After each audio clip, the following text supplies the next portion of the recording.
कोकणचे नाव निघाले की मन स्वप्नांच्या हिंदोळ्यावर स्वार होऊन कोकणांच्या आठवणीमध्ये कसले म्हणून जाते हे कळतही नाही। निसर्गाच्या सौंदर्याचा वरदहस्त लाभलेले असे हे कोकण आपण एकदा भेट देऊन गेल्यानंतर पुन्हा पुन्हा येण्यासाठी आपला खुणावत असते।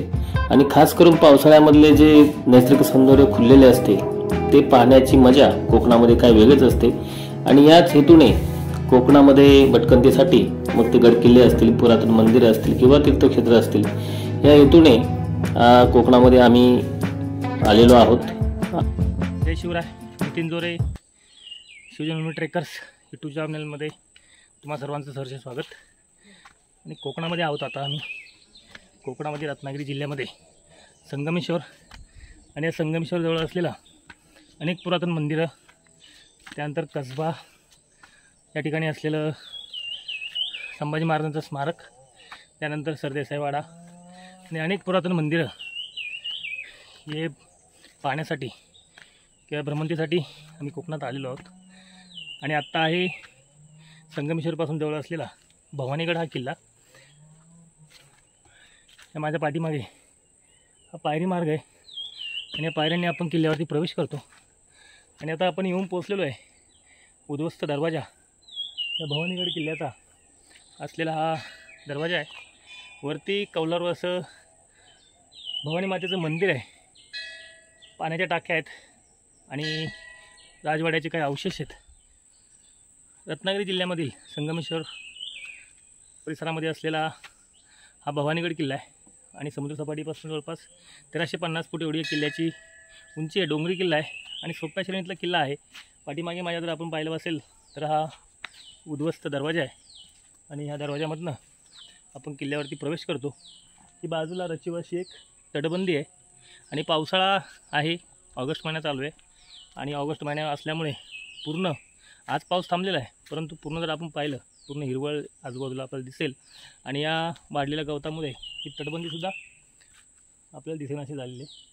पूर्ण शेवाळलेली तटबंदी, मजबूत असा पाऊस जुलै महिन्यामध्ये कोकणामध्ये पूर्ण महाराष्ट्रामध्ये पडलेला आहे। या ठिकाणी देखील काही चौथरे आपल्याला दिसतील।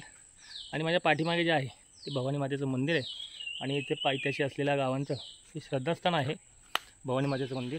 भवानीगड हा किल्ला स्वराज्यामध्ये दाखल झाल्यानंतर छत्रपती शिवाजी महाराजांनी 1661 मध्ये या किल्ल्यावरती भवानी मातेचं कौलारू मंदिर बांधलं।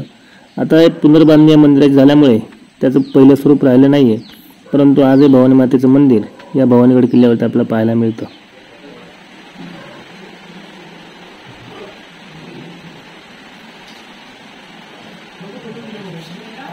देवीच्या मंदिरामध्ये छत्रपती शिवाजी महाराजांचं एक स्मारक देखील आपल्याला पाहायला मिळतं आणि समोर असणारी भवानी मातेची मूर्ती आहे, हा मूळ गाभारा आहे या मंदिराचा आणि त्यामध्ये असलेली ही देवीची मूर्ती।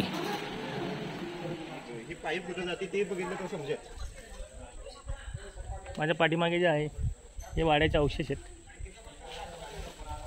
मंदिराच्या बाजूला हे वाड्याचे अवशेष आहेत। पाठीमागे तटबंदी आहे, भरपूर गवत वाढल्यामुळे गवतामध्ये दिसणार नाही आपल्याला। आणि पूर्ण तटबंदीचा हा चौथरा रचीव अशी तटबंदी आहे आणि आपण त्या उद्ध्वस्त दरवाजामधनं या किल्ल्यावरती प्रवेश केलेला आहे। आणखीन एक उद्ध्वस्त दरवाजा आहे, तो मंदिराच्या पाठीमागच्या साईडला आहे। मंदिराच्या समोरील बाजूची ही तटबंदी आहे, पूर्ण गवत उगलेलं आहे। या देवीच्या मंदिरामध्ये या भवानीगड किल्ल्यावर असलेली एकमेव तोफ आहे। उद्ध्वस्त दरवाजा किल्ल्याचा आणखी एक दरवाजा आहे, या मार्गाने देखील किल्ल्यावरती प्रवेश केला जातो, परंतु पाठीमागे खूप झाडी असल्यामुळे शक्यतो या दरवाजानेच प्रवेश केला जातो।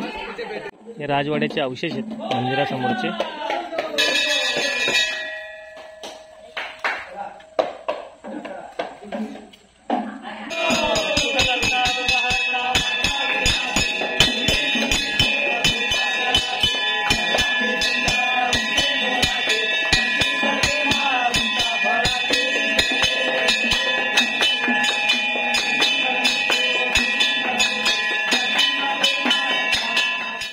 या किल्ल्याचा बांधणीचा इतिहास फारसा उपलब्ध नाही आहे, परंतु 13व्या शतकामध्ये या किल्ल्याची बांधणी झालेली असावी असा एक अंदाज आहे।